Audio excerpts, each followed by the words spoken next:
રાષ્ટ્રપતિ દ્રૌપદી મુર્મુ સ્લોવાકિયાના પ્રવાસે. સ્લોવાકિયાના રાષ્ટ્રપતિ સાથે દ્વિપક્ષીય બેઠક. બંને દેશો વચ્ચે મહત્વના સમજૂતી કરાર પર હસ્તાક્ષર. સ્લોવાકિયાના રાષ્ટ્રપતિએ સંયુક્ત રાષ્ટ્ર પરિષદમાં ભારતને સમર્થનની કરી જાહેરાત.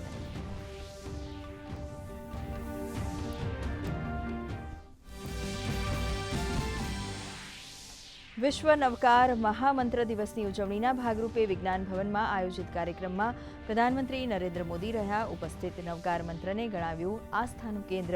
કહ્યું, નવું ભારત આધ્યાત્મ અને એઆઈથી સમાધાન શોધી વિશ્વને આપશે નવી રાહ. તો અમદાવાદમાં આયોજિત કાર્યક્રમમાં જોડાયા મુખ્યમંત્રી ભૂપેન્દ્ર પટેલ. અમદાવાદમાં સાબરમતી નદીના તટ પર કોંગ્રેસનું રાષ્ટ્રીય અધિવેશન. નૂતન કોંગ્રેસ નૂતન ગુજરાતના સૂત્ર સાથે કોંગ્રેસ ગુજરાતમાં આગળ વધી રહી હોવાનું જણાવતા મંત્રી કોંગ્રેસના રાષ્ટ્રીય અધ્યક્ષ મલ્લિકાર્જુન ખડગે, રાહુલ ગાંધી, સોનિયા ગાંધી સહિત કોંગ્રેસના નેતાઓ રહ્યા હાજર.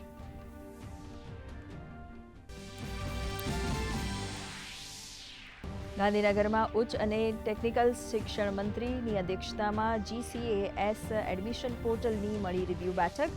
GCAS પોર્ટલ માટેની પ્રવેશ સલાહકાર સમિતિની ભલામણોની કરાઈ સમીક્ષા. કોલેજ, યુનિવર્સિટી સહિતની શૈક્ષણિક સંસ્થાઓમાં ફ્રી ફોર્મ ફિલિંગ અને વેરિફિકેશન સેન્ટર્સ કરાશે કાર્યરત. અમદાવાદમાં સરકારી ડેન્ટલ કોલેજના નિવૃત્ત ડીનને 15 લાખની લાંચ લેતા ઝડપી પાડતી ACB. બોગસ મેડિકલ પ્રેક્ટિસ સંબંધિત કાર્યવાહી અટકાવવાના બદલ કુલ 30 લાખની માંગી હતી લાંચ. ACBએ પ્રેસ કોન્ફરન્સમાં આપી માહિતી.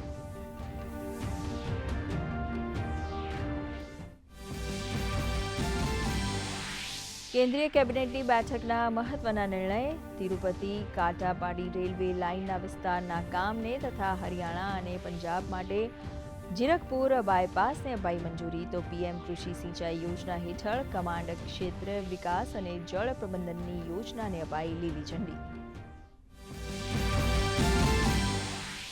અને શેર બજાર પર ટેરિફ વોરની અસર. સતત ત્રીજા દિવસે રેડ ઝોનમાં બંધ.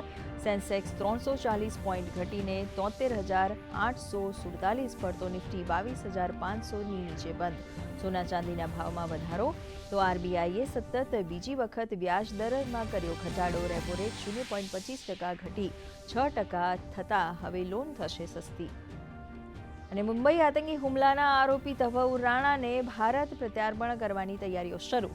આજે મોડી રાત્રે કે કાલ સુધી ભારત પહોંચવાની સંભાવના. ભારત પહોંચતા NIA રાણાની કરશે ઔપચારિક ધરપકડ.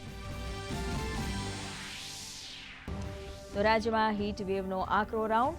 કચ્છ જિલ્લા માટે આજે રેડ. તો રાજકોટ, ભાવનગર, સાબરકાંઠા માટે ઓરેન્જ સાથે જ અમદાવાદ, આણંદ, સુરત માટે જાહેર કરાયું યલો એલર્ટ. 24 કલાક બાદ વેસ્ટર્ન ડિસ્ટર્બન્સની અસરને કારણે ગરમીમાંથી મળશે આંશિક રાહત. તાપમાનમાં 2 થી 4 ડિગ્રીનો થશે ઘટાડો.